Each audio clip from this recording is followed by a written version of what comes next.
بہتان ہمارے یہاں بہت عام ہے. پیارے آقا صلی اللہ علیہ وسلم نے ایک منظر دیکھا تھا کہ کچھ لوگ زبانوں سے لٹکے ہوئے تھے. ان کا بھی یہی بتایا گیا کہ یہ لوگوں پر بلا وجہ الزام گناہ لگاتے تھے. زبان سے لٹکنا، ہاتھوں سے بھی ہم نہیں لٹک سکتے، اتنی طاقت نہیں ہے. اللہ پاک بے حساب بخش دے. تو یہ بہتان معاشرے میں عام ہے اور لوگ اسی لیتے ہیں، ان کو پتہ ہی نہیں ہوتا کہ ہم کسی پر بہتان لگا رہے ہیں، تہمت لگا رہے ہیں. بات بات پہ بولتے ہیں کہ جھوٹ بولتا ہے، اس کی نیت خراب ہے، اس کی فلاں ہے، اسی نے لیا ہے. اب اس کے توبہ کا طریقہ، غیبت کی تباہ کاریاں میں لکھا ہے بہتان سے توبہ کرے. اس توبہ میں 3 باتوں کا پایا جانا ضروری ہے. نمبر 1، آئندہ بہتان کو ترک کرنے کا پکا ارادہ کرنا. نمبر 2، جس کا حق ضائع کیا ممکن ہو تو اسے معافی چاہنا. مثلا صاحب حق زندہ اور موجود ہے، نیز معافی مانگنے سے کوئی جھگڑا یا عداوت پیدا نہیں ہوگی. نمبر 3، جن لوگوں کے سامنے بہتان لگایا ان کے سامنے اپنے جھوٹ یعنی بہتان کا اقرار کرنا، یعنی یہ کہنا کہ جو میں نے بہتان لگایا تھا اس کی کوئی حقیقت نہیں. یہ بڑا مطلب ہیوی ہے اور یہ ڈالی گئی ہے یہ شق، تو تاکہ بہتان سے بندہ اس سے ہی لگتا ہے کہ ڈرے گا، لگاؤں گا تو مر گیا، بولوں گا کیسے، زبان کیسے کھلے گی کہ میں نے بولا یہ گپ مارتا ہے.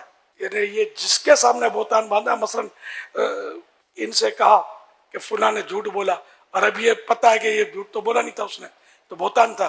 تب ان کو کہنا پڑے گا میں نے فلاں کے بارے میں جو کہا تھا نا کہ یہ اس نے جھوٹ بولا تھا، وہ میں نے غلط کہا تھا، میں نے تہمت لگائی تھی.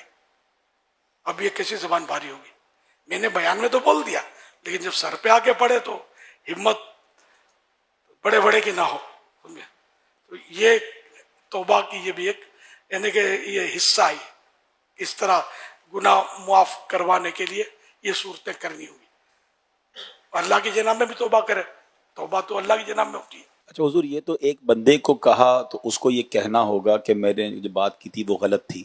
کسی پر بہتانی سوشل میڈیا پہ لگایا ہے، سوشل میڈیا پہ کیا یا گروپوں میں واٹس ایپ پہ چلا دیا، تو ہمیں تو یہ بھی نہیں پتا کہ یہ بات کہاں تک پہنچی ہے، تو اس کا کیا ازالہ ہوگا؟ سوشل میڈیا پر اس کو کہنا پڑے گا نا، سوشل میڈیا پر پیغام جاری کر دے گا، فلاں کے بارے میں جو کہا تھا وہ بات درست نہیں تھی اور میں نے بہتان لگا دیا تھا اور آپ سب گواہ رہی ہے کہ میں توبہ کرتا ہوں اور معافی مانگتا ہوں. جن کو تکلیف ہوئی میری طرف سے ان سے بھی معافی مانگتا ہوں. اس طرح کا مطلب، اور اگر اس کو جانتا ہے تو اس کو کہہ دے کہ یار بھول ہو گئی. تو یہ تو مطلب ہم جیسوں کے ساتھ تو زیادہ ہو رہا ہے. میرے اوپر تو کتنی تہمتیں لگاتے ہیں.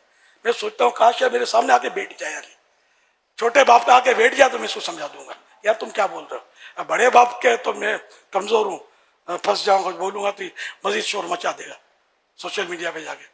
اب مجھے بعض اوقات رحم آتا ہے کہ یار یہ کیا کیا میرے بارے میں بول رہا ہے، ان کے بارے میں بول رہا ہے، ان کے بارے میں بول رہا ہے، دعوت اسلامی کے بارے میں بول رہا ہے. بیچارے کو پتہ ہی کچھ نہیں ہے اور بولا بولی کر رہے ہوتے ہیں. یہ تہمت، یہ لوگ یہ کرتے ہیں، وہ کرتے ہیں، فلاں کرتے ہیں، اس نے پیسے دبا دیا، اس نے یہ کھا گیا، اس نے یہ کر دیا. خدا کی قسم مطلب یہ پھنس جائیں گے. انہیں دنیا میں بھی ثابت نہیں کر سکتے، قیامت کے دن کب ثابت کریں گے؟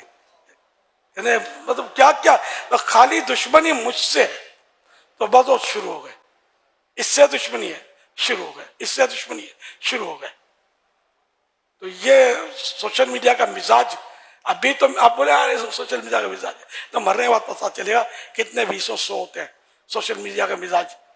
جہنم کے کون سے گڑھے میں پچھاڑ کے پھینکتا ہے. اللہ پاک سب کو توبہ کی توفیق نصیب کرے.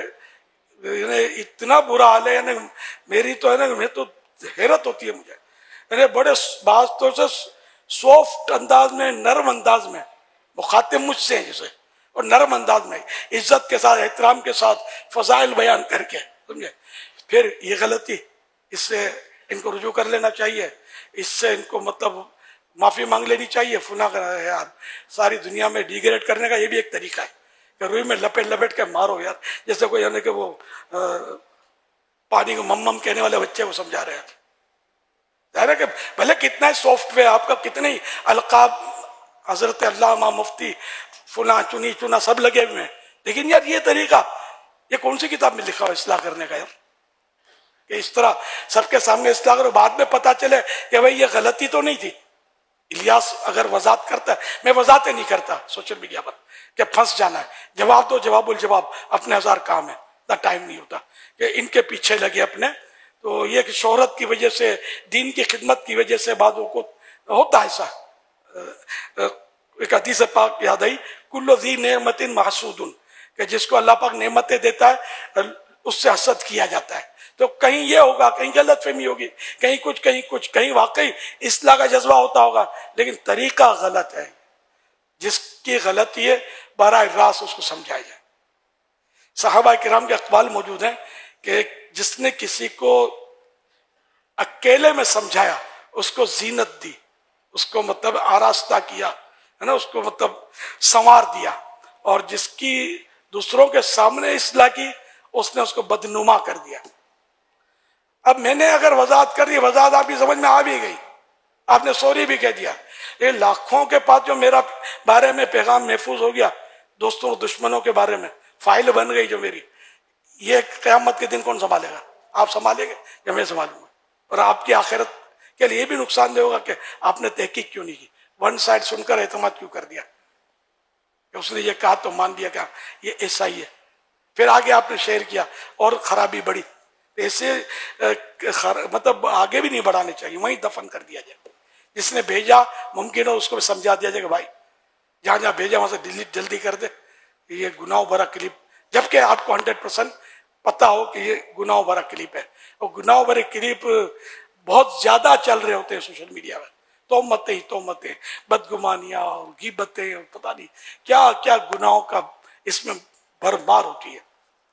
اللہ ہم سب کو عقل سلیم عطا فرمائے اور توبہ کی توفیق عطا فرمائے. کام نہیں کرنا ہے تو اپنی جگہ میں جو کام کرتا ہے اس کو نہ چھیڑا جائے. جو اللہ کے دین کی خدمت کرتا ہے، جو لوگوں کو نمازی بن رہا ہے، اگر بالفرض 19-20 ہے بھی کوئی اور دوسروں کو نمازی بن رہا ہے اور عقیدہ اس کا درست ہے، ایمانیات میں جو خرابی نہیں، تب بھی ایک ذہن یہ بنتا آدمی کا کہ یار چلو یار کام تو یہ اچھا کر رہا ہے. ایک مثال دے رہا ہوں، جبکہ ہم نے تو مطلب اللہ کا کرم ہے کہ ہمارے مبلغین اور یہ تقریباً مطلب یہ جو سوشل میڈیا پہ دیکھتا ہوں ان کے جوابات ہمارے پاس ہوتے ہیں، جو طرح طرح کی باتیں کر رہے ہوتے ہیں کہ یہ شریف بن کر، چھوٹے باپ کے بن کر بیٹھ جائیں گے، انشاءاللہ میں سمجھانے کے لیے تیار ہوں. یا آ جائیں کوئی ایسی صورت دکھا دے گا، مل کے بیٹھ جائیں، جن کو غلط فہمیاں. لیکن اب جو دھمدھماٹی کر دی سوشل میڈیا پر، اس کی توبہ تو مجھ پر واجب نہیں ہے، انہی پر ہوگی. یہ وضاحتیں کرنی پڑیں گی. اگر میں نہ بھی کروں وضاحت، تبھی یک طرفہ سن کر کسی کے خلاف یہ بیانات داغ دینا حرام حرام حرام، جہنم لے جانے والا کام ہے.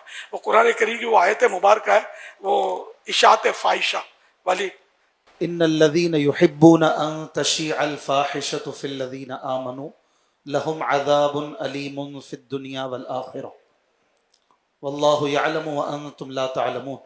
وہ لوگ کہ جو اس بات کو پسند کرتے ہیں کہ لوگوں میں فاحشہ پھیلائیں، اشاعت فاحشہ، برا چرچا کریں، ان کے لیے دنیا اور آخرت میں شدید دردناک عذاب ہے. اللہ پاک جانتا ہے اور تم نہیں جانتے. مزید اس پر آپ. جی ہاں، بس وہی کہ جو اس طرح کر رہے نا، جو بلا تحقیق، بلکہ تحقیق بھی ہو تب بھی سوشل میڈیا پر اچھالنا کیا ہے؟ آپ پر واجب ہے کیا کہ آپ سوشل میڈیا پر سب کو مطلب ہے کہ اس کو ڈیگریڈ کریں؟ اگر سمجھانا آپ کو لگتا ہے کہ مان جائے گا تو اس کو سمجھا دیں، ورنہ اس کو سمجھانا بھی واجب نہیں ہے. آپ پر پانجی کرو تو سانجی تھی، بولتا اپنی کرو یار. ایک انگلی اٹھاتے ہو، اس کو دیکھ، تو 3 انگلیاں آپ کو کہہ رہی ہیں اپنے کو دیکھ، تو کیسا ہے؟ تو خامہ کا پیچھے لگ جانا، یہ بہت سو کے پیچھے لگتے ہیں. اللہ پاک سب کو عقل سلیم عطا فرمائے اور آخرت کی فکر عطا فرمائے، وہ گناہوں سے بچنے کا ذہن نصیب کرے. تو بات پر بات نکلی تو میں نے بات کر دی، ورنہ ہم لوگ اس طرح کسی اپنے حساب سے ہم لوگ کمی بولتے رہتے، کیونکہ یہ بھی ایک کوالٹی جگہ کچھ بولیں گے نا تو ایسے لوگوں کو جن کو مطلب خوف آخرت، خوف خدا نہیں ہوتا نا، وہ خوش ہوتے ہیں یار اپنا نوٹس لیا گیا ہے. تو مجھے سمجھا رہا تھا، وہ سمجھے گا کہ یہ میرے اوپر یہ بول رہا ہے، کوئی بولے گا میرے اوپر بول رہا ہے. یہ اپنے دل منائیں گے اور خوشیاں منائیں گے کہ یار اپنا ٹارگیٹ صحیح کیا ہے. ٹارگیٹ ایسا صحیح کیا ہے کہ مرنے کے بعد پتہ چلے گا، اگر توبہ نہیں کی نا کہ ٹارگیٹ کیسا صحیح کیا ہے.